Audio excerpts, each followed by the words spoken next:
आदाब, मैं हूं आपके साथ अरसला खान और आवाज द वॉइस देखना शुरू कर चुके हैं। पश्चिम बंगाल की राजनीति इस वक्त बदलाव के दौर में है। तृणमूल कांग्रेस की पकड़ के बीच भारतीय जनता पार्टी तेजी से उभर रही है, जिससे पुराने वाम मोर्चे के गढ़ में नई सियासी कहानी लिखी जा रही है। इसी बदलते माहौल और वाम गढ़ में दक्षिण पंथ की यात्रा को समझने के लिए आज हम एक खास बातचीत करने जा रहे हैं। किससे?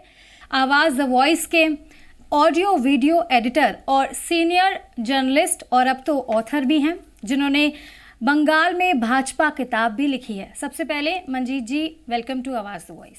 कैसे हैं आप? Thank you very much. मैं अच्छा हूँ और आज सुबह से हम लोग नतीजों पर नज़र बनाए हुए थे। जी बिल्कुल।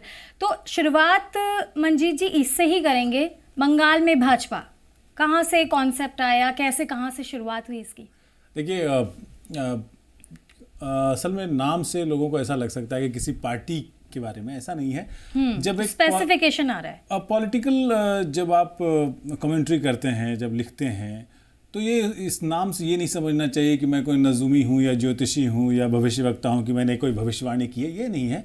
ये दरअसल एक ऐसे राज्य में, ऐसे सूबे में एक पॉलिटिकल पार्टी और एक विचारधारा, क्योंकि सिर्फ पार्टी कहेंगे, भाजपा तो 1980 में बनी है, उससे पहले वो जनता पार्टी का हिस्सा थी, उससे पहले वो भारतीय जनसंघ थी, उससे पहले राष्ट्रीय स्वयंसेवक संघ ने किस तरह से आधार भूमि तैयार की उस सूबे में।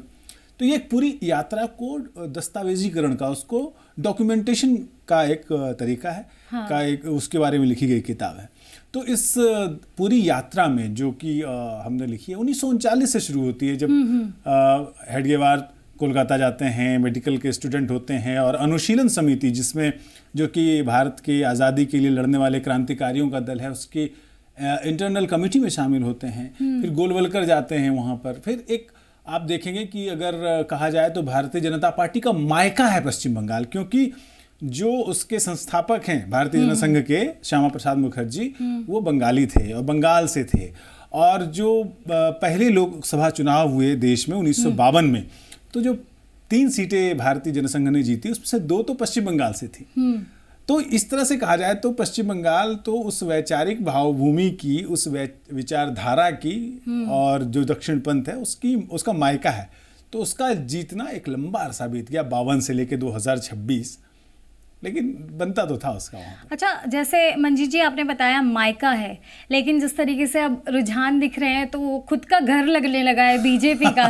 तो उसके लिए क्या कुछ बोलना चाहेंगे? हाँ बिल्कुल। देखिए, मैंने कहा ना कि ये एक जर्नी है। हाँ। पश्चिम बंगाल में भारतीय जनता पार्टी के बारे में कोई कभी सोच भी नहीं सकता था। देखिए, मुझे अगर टीएमसी को रिप्लेस करना, मतलब, और कोई ये भी नहीं सोच सकता था कि टीएमसी कभी वामपंथी मोर्चे को, वाम मोर्चे की सरकार, जिसमें 6 वामपंथी पार्टियां थी, जिसमें कभी ज्योति बसु, कभी बुद्धदेव भट्टाचार्य मुख्यमंत्री थे, उसका इतना, वहां पे दक्षिण पंथ को जगह मिल जाएगी। वहां नहीं, वहां पर ममता बनर्जी उसको रिप्लेस कर देगी। पहले ये किसी ने नहीं सोचा था, और ममता बनर्जी को रिप्लेस भारतीय जनता पार्टी कर देगी, जैसा अभी तक के रुझान से लग रहा है, और लगभग यही स्पष्ट भी है। तो ये भी किसी ने सोचा नहीं था। लेकिन देखिए, कुछ राज्यों में क्या होता है अर्शला, कि जो जनता है वो रोटी पलट देती है हर 5 साल पर, सरकार बदल देती है। पश्चिम बंगाल में जनता रोटी जलने तक का इंतजार करती है। तो ऐसा लगता है कि जो एंटी इनकम्बेंसी, जिसको हम रोटी जलने से की अभिधा में बात कर रहे हैं, तो जनता ने देख लिया 15 साल में, 2011 से 2026 ममता बनर्जी ने जितना करना था वो किया, जनता की सेवा की, बेशक मुख्यमंत्री के तौर पर। लेकिन जिस तरह की विचारधारा देश में, और मैं बिल्कुल कहूँगा कि अमित शाह की जो तैयारी है, जो ज़मीनी स्तर पर उन्होंने जिस तरह से व्हाट्सएप ग्रुप की खुद निगरानी की, कुछ की, और जिस तरह से लोगों को जोड़ा ज़मीनी स्तर पर, जिस तरह से वैचारिक आधार तैयार किया भारतीय जनता पार्टी के विचार का, जो हम समझते हैं कि दक्षिणपंथी पार्टी है, और वहाँ पर तब ये जीत हासिल हुई। बड़ी मेहनत लगी है, मुझे लगता है, क्योंकि एक आज से ठीक 2 विधानसभा चुनाव पहले शून्य एक भी विधायक नहीं था, 3 या 4% वोट शेयर था। फिर 2016 में 3 विधायक, फिर 2021 में 77 जो घट भी गए बाद में जी। फिर बहुत बड़ी हिंसा भी हुई, और फिर अब 77 के बाद, मैं क्योंकि वो रिजल्ट की बात कर रहा हूँ, 77 विधायक जीते थे 2021 में, और अब देखिए लगभग 200 के 198 के आसपास जब हम बात कर रहे हैं, 4 जीत चुके हैं, 194 पे आ गए हैं। तो इसके अलावा जैसे हमने बात करी, अमित शाह जी का भी काफ़ी रोल रहा। तो इसके अलावा क्या लगता है मंजीत जी, चुनाव प्रचार और जो ये रैलियां हैं उसका भी प्रभाव होता है? कैसे नहीं होता है? अगर कोई प्रचार न करे, हाँ। तो विज्ञापन न करे तो कोई अच्छे तो से प्रचार तो लगातार टीएमसी की तरफ से भी हो रहे थे। हाँ देखिए, मैं कह रहा हूँ कि अब वैचारिक भावभूमि की जब हम बात करते हैं ना, विचारधारा की बात, तो मैं थोड़ा सा क्यों ऐसा हुआ है उस पर थोड़ी सी एक हल्की सी बात करना चाहूँगा। 2021 में क्या हुआ कि जो नॉर्थ बंगाल है, जिसमें आप जो पहले कांग्रेस का गढ़ हुआ करता था, 6 आप लोकसभा सीटों की बात करें, मैं बताऊं आपको, जंगीपुर है जहां से प्रणब मुखर्जी जीतते थे, हाँ। मालदा उत्तर और मालदा दक्षिण है, एक जगह से मौसम नूर जीतती है, एक तरफ से अधीर चौधरी मुर्शिदाबाद से, तो ऐसे हैं, दीपा दासमुंशी जीतती हैं रायगंज से। तो ये जो 6 लोकसभा सीटें हैं जहाँ से कांग्रेस का जो गढ़ माना जाता था, जो सबसे वामपंथ के सबसे उभार के दिनों में भी कांग्रेस ने अपना गढ़ बचाए रखा था, वहां पर क्या हुआ कि 2021 में वहाँ की जो अल्पसंख्यक, जो देश की अल्पसंख्यक जनता जिसको मुस्लिम कहते हैं, उस वोट ने टैक्टिकल वोटिंग हराने के लिए भारतीय जनता पार्टी को वो वोट किया एक ध्रुवीकृत तरीके से, जिसको हम कहते हैं पोलराइज्ड मैनर में, एक मुश्त वोट किया तृणमूल के पक्ष में। तो जब आप पोलराइजेशन करेंगे तो उसका काउंटर पोलराइजेशन भी होगा। ये इस किताब में मैंने लिखा है। अच्छा। और जादवपुर यूनिवर्सिटी के एक बड़े प्रोफेसर से हमारी बात हुई, और नाम नहीं मैंने कोट किया उस किताब में, लेकिन उन्होंने ऐसा कहा था मुझसे कि जब आप पोलराइजेशन करेंगे तो उसका काउंटर पोलराइजेशन भी होगा। ये दोनों तरफ से सही है, ऐसा नहीं कि अगर एक वोट बैंक पोलराइज हो रहा है तो दूसरा नहीं होगा। हो सकता है एक चुनाव में न हो, अगले चुनाव में वो देखेगा कि अच्छा ऐसा हुआ तो ये काउंटर पोलराइजेशन इस बार हुआ है। मैं अमित शाह के बारे में कह चुका हूँ, और मोदी का जो करिश्मा है, मैं बता रहा हूँ, प्रधानमंत्री मोदी का एक चुनावी करिश्मा है, और वो करिश्मा लोगों के सर चढ़कर बोलता है। ज्योति बसु बहुत साल पहले जब मुख्यमंत्री थे, उन्होंने कहा था कि जिस दिन पश्चिम बंगाल में भारतीय जनता पार्टी 2 लोकसभा सीट जीत जाएगी, केंद्र में उसकी सरकार बनेगी।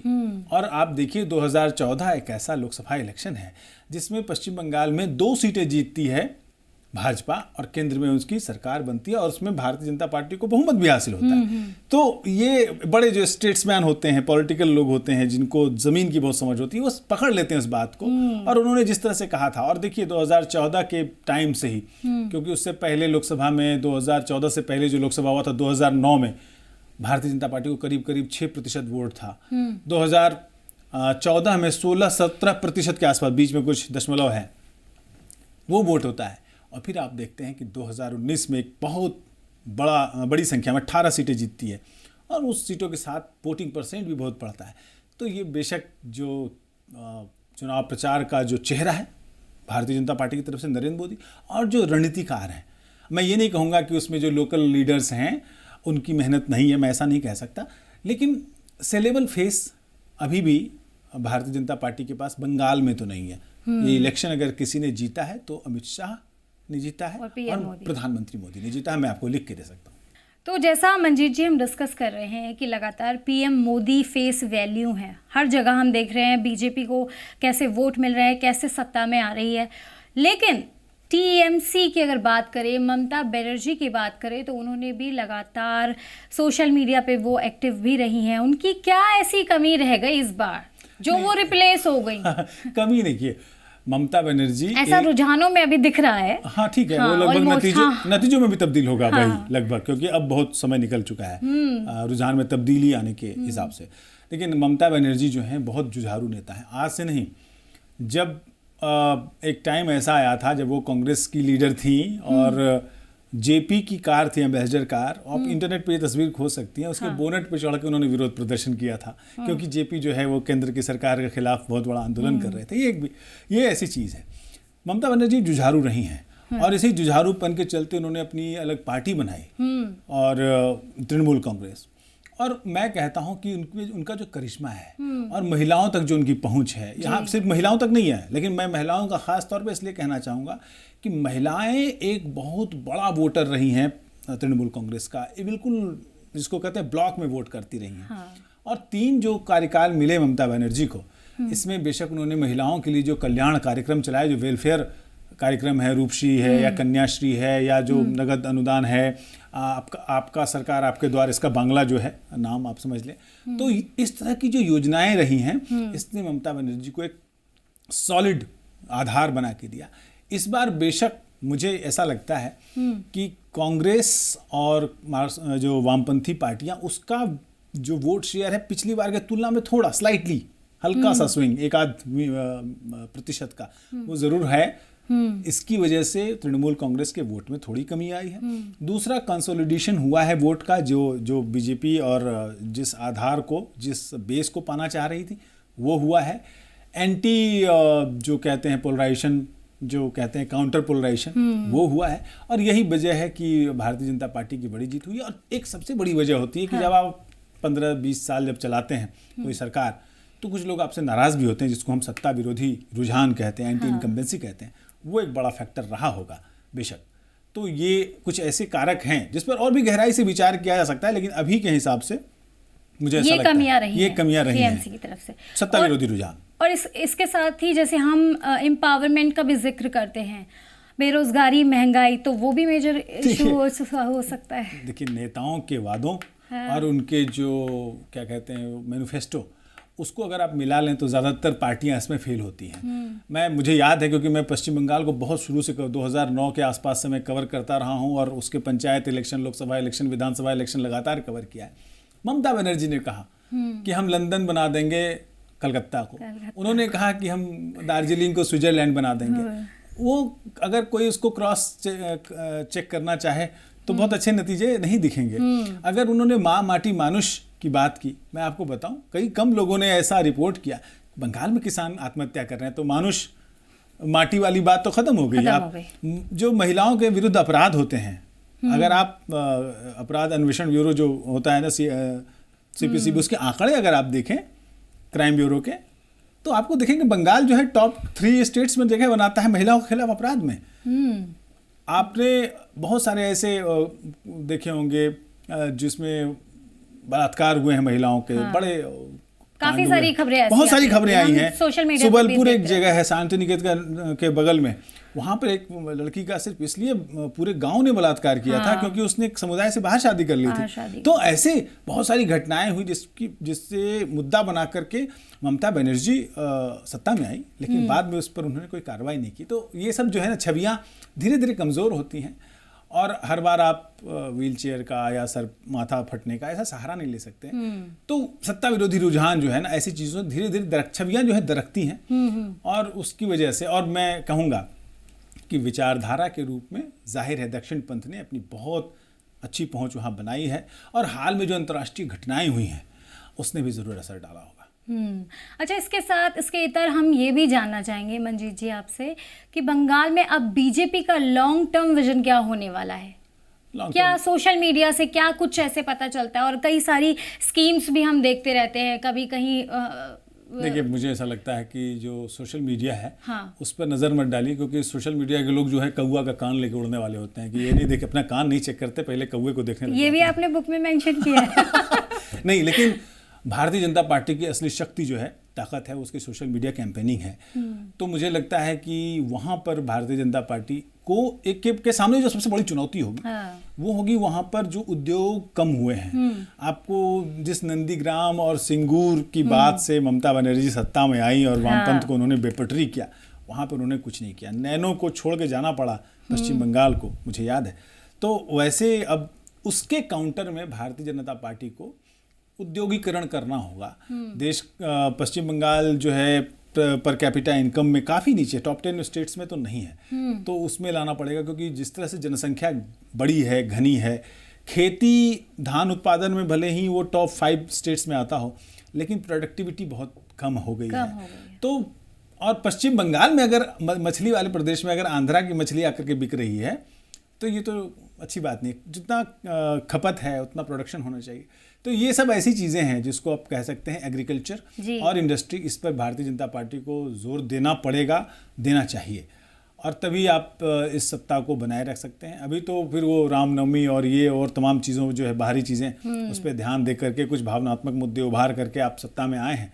और बेशक विज़न जो डॉक्यूमेंट में जो बातें हैं, रोज़गार, इंडस्ट्री, एग्रीकल्चर, सिंचाई, ये सब चीज़ों पे ध्यान देना होगा, और ख़ास तौर पर महिला सुरक्षा, क्योंकि संदेश खाली एक बड़ा मुद्दा रहा है जो पिछली बार लोकसभा में तो शायद नहीं हो पाया एम्पलीफाई, लेकिन इस बार आपने ध्यान दिया होगा कि जो आरजीकर मेडिकल कॉलेज में जो बच्ची हुई थी जिसके साथ बुरा हुआ, उसकी माँ को टिकट दिया था। तो आप सिर्फ टिकट देकर सांकेतिक रूप से ये काम न करें, आपको इस दिशा में, महिला सुरक्षा की दिशा में, पश्चिम बंगाल जो कि सुरक्षित माना जाता था एक तरह से पहले, लेकिन वो क्राइम में काफ़ी, जो महिलाओं के खिलाफ जो अपराध होते हैं उसमें काफ़ी ऊंचा ग्राफ है, तो उस पर भी लगाम लगानी होगी।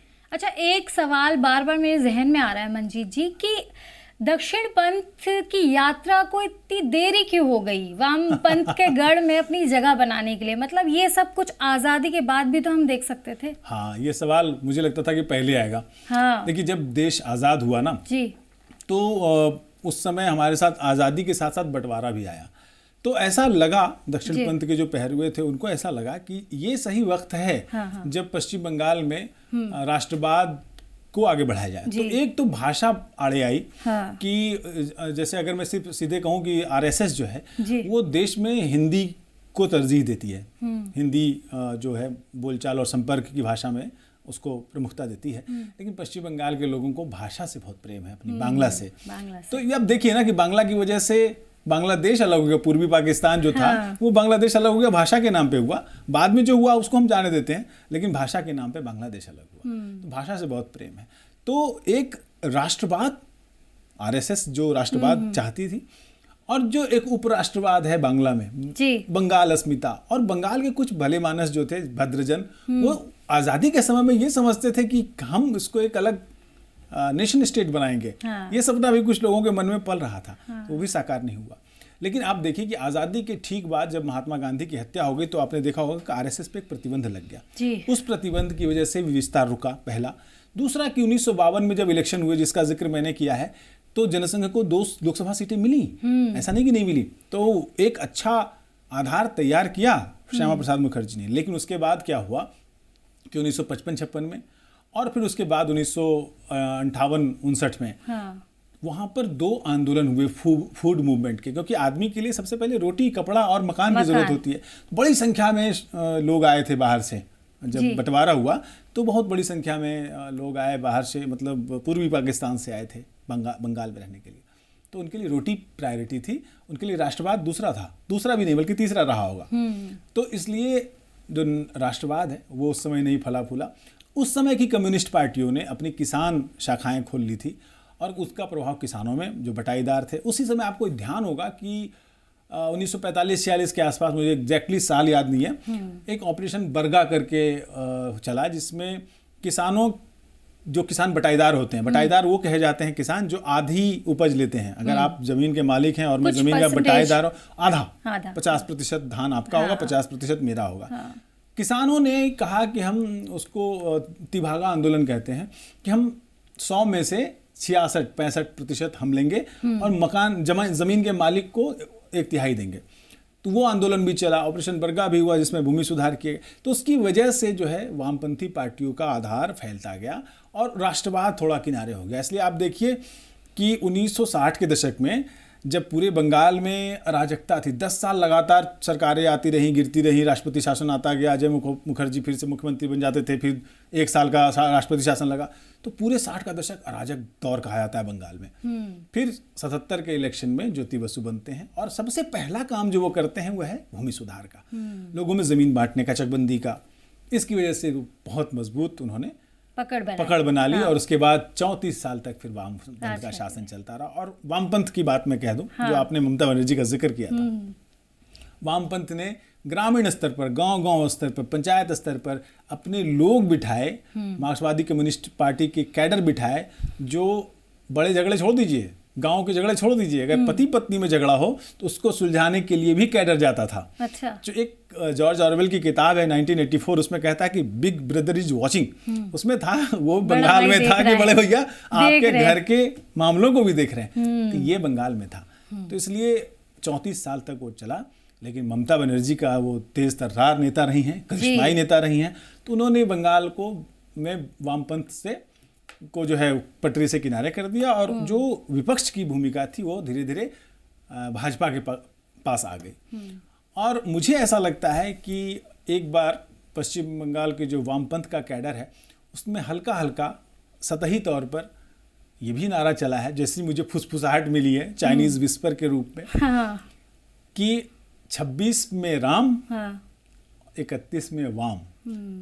ये नारा है कि वामपंथी पार्टियों की तरफ से कि इस धीरे हल्के से सपोर्ट करते हैं इस बार भाजपा को, और अगली बार जो है हम भाजपा के साथ सीधी लड़ाई करेंगे। ममता बनर्जी अप्रासंगिक हो जाएंगे, लेकिन 5 साल बाकी हैं उसमें। जी, तो जाते जाते मंजीत जी ये भी बताते चलिए कि बीजेपी के पास अब मुख्यमंत्री चेहरा कौन होने वाला है ममता बनर्जी की जगह, क्योंकि रुझानों में हम सीधे तरीके से देख रहे हैं कि बीजेपी जीती हुई नजर आ रही है। तो बीजेपी किसको चुनने वाली? सवाल बहुत जल्दी हो गया, लेकिन डिस्कस तो कर ही सकते हैं। देखिए, कोई आदमी अगर फिर मैं कहा ना नजूमी या ज्योतिषी के रूप में बाकी पार्टियों में तो आप कर सकते हैं जी, भारतीय जनता पार्टी की तरफ से किसी मुख्यमंत्री के नाम की घोषणा करना जल्दबाजी होगी, और कई बार क्या लगता है किसी फीमेल कैंडिडेट को भी ला सकते हैं, लेकिन कोई बड़ा नाम ऐसा है नहीं। मुझे फेस नहीं दिख रहा है। मुझे 3 फेस दिख रहे हैं। संघ के पुराने खिलाड़ी दिलीप घोष जो कि प्रेसिडेंट रह चुके हैं, अभी के प्रेसिडेंट सुकांत मजूमदार, और सबसे बड़ा नाम शुभेंदु अधिकारी जिन्होंने एक बार ममता बनर्जी को हराया भी है। इस बार भी नंदीग्राम से बड़े मार्जिन से आगे चल रहे हैं। ममता बनर्जी से हार जाएंगे शायद, ऐसा लग रहा है। लेकिन मुझे लग रहा है कि ये 3 नाम ही हैं जिस पर मेरी तरफ से मैं अगर होता तो मैं शायद चुनता। लेकिन फिर भारतीय जनता पार्टी है, आप पता नहीं कर सकते कि किसको मुख्यमंत्री बनाएंगे। बिल्कुल सही कहा। तो ये थे हमारे साथ senior journalist mister Manjeet Thakur ji, जिन्होंने बताया किस तरीके से वामपंथ के गढ़ में दक्षिण पंथ का आगमन होता हुआ दिख रहा है। आपके लिए भी सवाल यही रहेगा कि अब बीजेपी मुख्यमंत्री चेहरा किसे चुनेगी? हमें कमेंट बॉक्स में ज़रूर बताएं, और ऐसी ही लगातार अपडेट्स के लिए आज ही आवाज़ द वॉइस को सब्सक्राइब कर लें, और आप ट्विटर, फेसबुक और इंस्टाग्राम पर भी हमें फॉलो कर सकते हैं। शुक्रिया।